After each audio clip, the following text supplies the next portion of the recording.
So, hi everyone, welcome on board. This is Anisha here.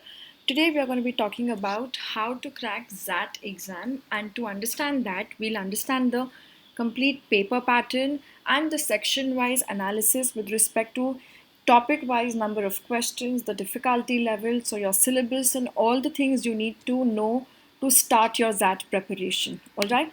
So, first thing that you come across for any exam when you're starting your preparation is to understand the paper pattern, right? So, when we look at the paper pattern, last year your paper pattern was as follows. There is no change announced because of COVID also last year. So, this year also we expect no changes.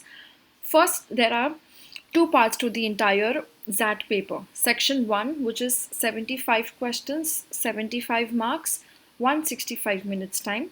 Second is where we have the general awareness, that's 25 questions and 15 minutes time.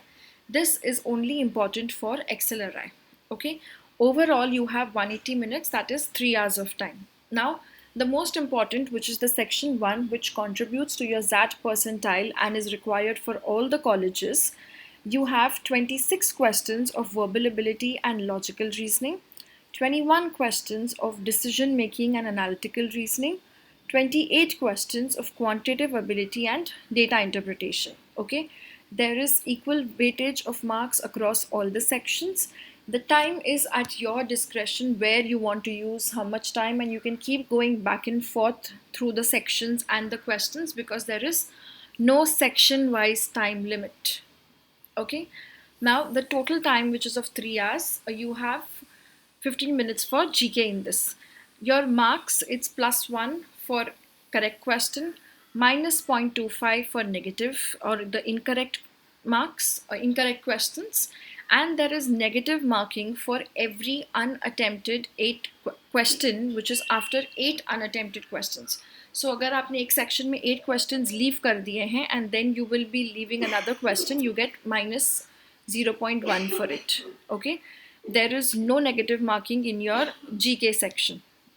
All right, this is your basic paper pattern. Now let's understand section wise analysis with respect to each and every topic. So when we talk about the verbal section, it is dominated by your reading comprehensions. Okay, so you get reading comprehensions of two type, where they are huge passages with 3 questions, huge passages with 4 questions as well, right? So this overall is medium to difficult level of moderate, difficulty level. There are 15 questions from reading comprehension. Then we have 3 questions from critical reasoning. You also get very peculiar to that is your poem based passages or poem based RC. So we had 2 questions last year from a poem. Then fill in the blanks, which is usually vocabulary based, we had 1. Parajumbles, 2 questions. Grammar based, you get sentence correction or error identification type of questions, around 3. So that makes it an overall 26 questions. Okay. Ideally, out of your 165 minutes, give 60 minutes to your verbal section to maximize your scores. A good attempt would be 16 to 18 if the overall paper is difficult. Moderate paper hai to around 18 to 20 questions you should be able to attempt out of your 26. Okay, this is about the verbal section. Similarly, moving ahead to the decision making section, this is absolutely unique to XAT. There is no other exam which has decision making. Decision making, earlier we were used to have a quite a few different types of sets, single questions which are based on situationals or say stakeholder analysis or sometimes mathematical also. Last year we saw all caselet based questions. So there were ethics based caselets and business decision based caselets. Now when I say ethics, it's like putting you into some dilemma or some situation. What would you do if you had to uh, given a bribe to get your work done or things like this? Then business decisions would be somewhere like you are the HR manager and high attrition rate, so what would you do in such a situation? Those kind of questions. Overall, if you have practiced and you understand the whole approach to decision making, this section is easy to score and not taxing. Okay, ideally you should attempt 14 to 15 out of the 21 and give yourself 50 minutes to the same. Coming to now this XAT quants and DI section. This is a very interesting section and it's going to be time consuming, plus it's going to be difficult as compared to CAT.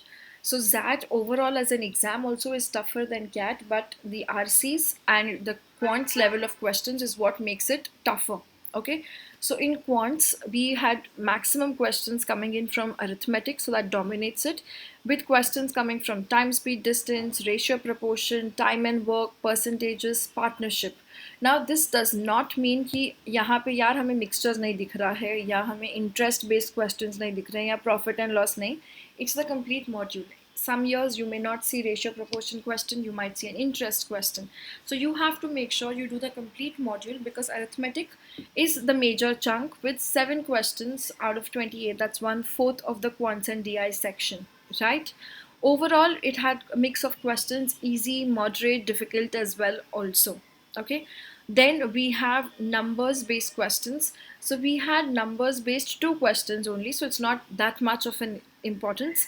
The next most important module which is there is your geometry and mensuration, where we saw 6 questions, with questions coming from circles, quadrilaterals, mensuration. You could also expect questions from lines and triangles also, which could come in here. Okay, then the most important module is actually your modern maths. I know a lot of people don't like it and kind of tend to leave it into option, but no, it's very important. You had 5 questions coming in from there with probability, Venn diagram, progressions, these kind of questions. Then comes your algebra. So in that, algebra and numbers had the least weightage, 2 questions each. Algebra is based on your quadratic equations, inequalities, maxima, minima, these kind of questions. And we had data interpretation, where there were 2 sets and 6 questions of moderate to difficult level. But I would say this time the DI was more calculation intensive than application based. Okay, good or a bad thing, there was no data sufficiency question. Usually there used to always be 1 or 2 data sufficiency questions also, but this year, that's in Jan 2021, we didn't see that. The time which you should be allocating out here is approximately around 55 minutes time for the quants and DI section. Good attempts would be 19 to 20. Okay, so this is with respect to understanding the complete structure, pattern, syllabus, you can say, of your ZAT exam. Start gearing yourself up, prepare for it. In fact, if you're preparing for CAT, it's very good. You should be only leveling up yourself to ZAT level is through your, if you're having the CAT King books, the LOD2 new books should help you to level yourself up for ZAT. Decision making as well also is going to be taken care of. You have some videos, you have past ZAT decision making questions, video solutions, there are ebooks for practice, sectional tests for practice, and there will be ZAT Sunday sessions which are being conducted every Sundays 8 to 9 p.m. so that we're able to do all of these delta topics. When I say delta topics, we need to understand we have to do poem based RCs, grammar based questions, and tougher level quants and DI, along with doing your decision making. Okay, so if you guys do not have access to it as yet, please check out the ZAT course. You all can get access to it. The CAT King already students who are existing, you all can just take the all access pass and join in from this Sunday onwards. All right, stay tuned for all the exam updates and strategies. All the best. Take care.